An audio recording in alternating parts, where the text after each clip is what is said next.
Welcome back. The Ministry of Health and Wellness continues to strengthen efforts to reduce vaccine-preventable diseases in St. Lucia.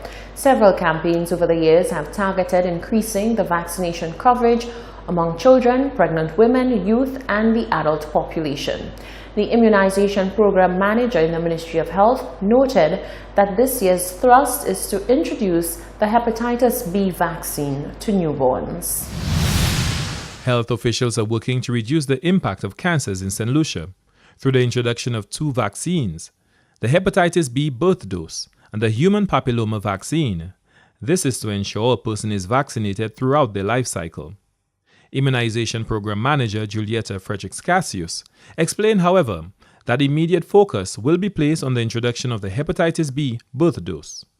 So as of November 1st, we will be introducing the Hepatitis B vaccine to all of our newborns. We are currently giving all newborns the ages of 2, 4, and 6 Hepatitis B vaccine.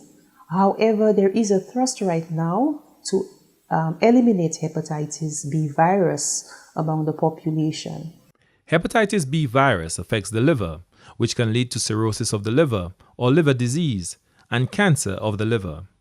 So we really want to prevent transmission from mother to child of that virus, where the child or as the child grows up and becomes adult, where there can be the liver can be affected by that virus.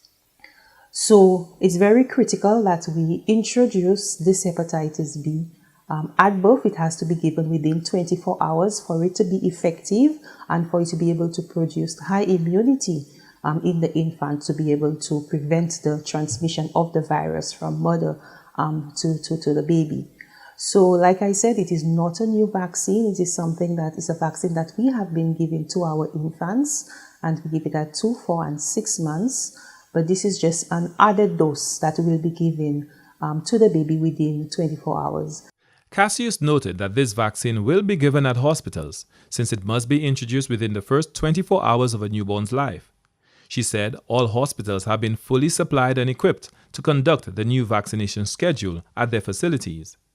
St. Lucia trails behind other regional territories that have for years introduced the Hepatitis B birth dose to their childhood vaccination schedule. About 7 of the Caribbean islands have introduced the Hepatitis B at birth. So we're actually a little behind in introducing the birth dose of Hepatitis B. Also, let me add that Canada, the US, England, these are countries that has long introduced Hepatitis B at birth.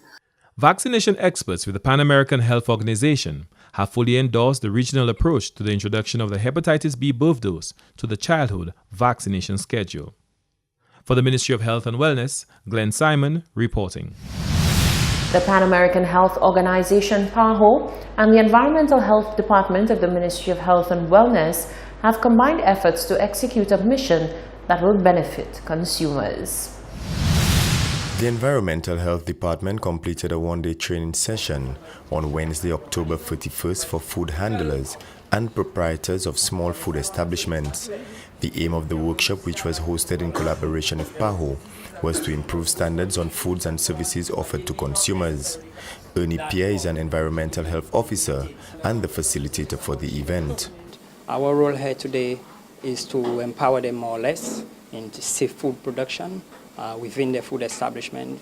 Through routine inspection, we have really recognized that we need to focus quite a bit on training because even when the equipment is provided within food establishments, the practices can predispose persons to foodborne illnesses if the food handler don't know what they are doing.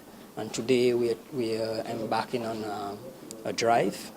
Basically, we have had 2 such training sessions, one in the south and we are having one in the north as well, to empower those persons to ensure that they are equipped with basic food safety principles into ensuring that when they produce food that they are producing from their establishment, safe foods. Pierre said this training workshop is beneficial to the persons who are involved and by extension the consuming public.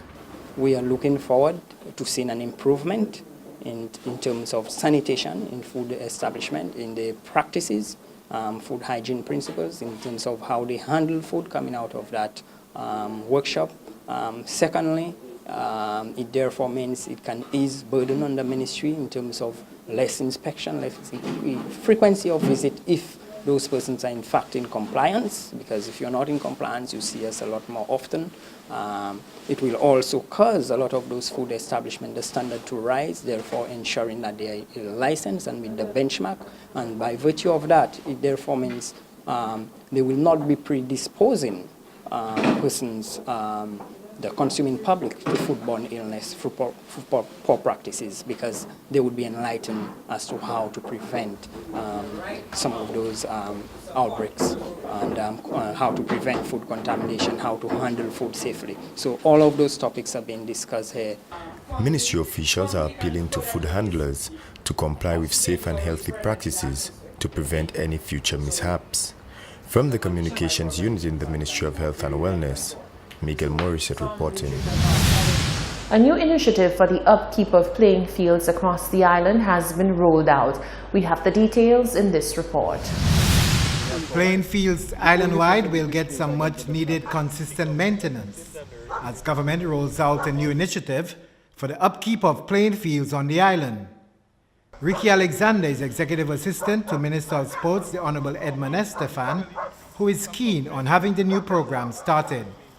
It has taken a little time, but it has through strategic planning and organization, so that going forward there is no interruption and that there is continuous maintenance. So government will be doing this ASAP to ensure that all the playing fields all around the island are well maintained. Mr. Alexander also gave an insight on some plans of the department to advance development of sports and athletes on island. The key issue is to be able, as both the Minister of Youth and Sports and the Prime Minister have indicated, that through assistance with the national lotteries, now that government is going to take the brunt of the infrastructure development, so a lot of the funds will go towards maintenance, program development, support for uniforms, and ensuring that we have our athletes well equipped and so forth to be able to participate in sports in a meaningful way. Part of the National Sports Infrastructure Strategy includes the laying of a number of synthetic surfaces in various communities. From the Department of Youth Development and Sports, I'm Ryan O'Brien. You're watching the Hot 7 Nightly News. Stay with us. Sports News with Tennyson Glasgow is up next.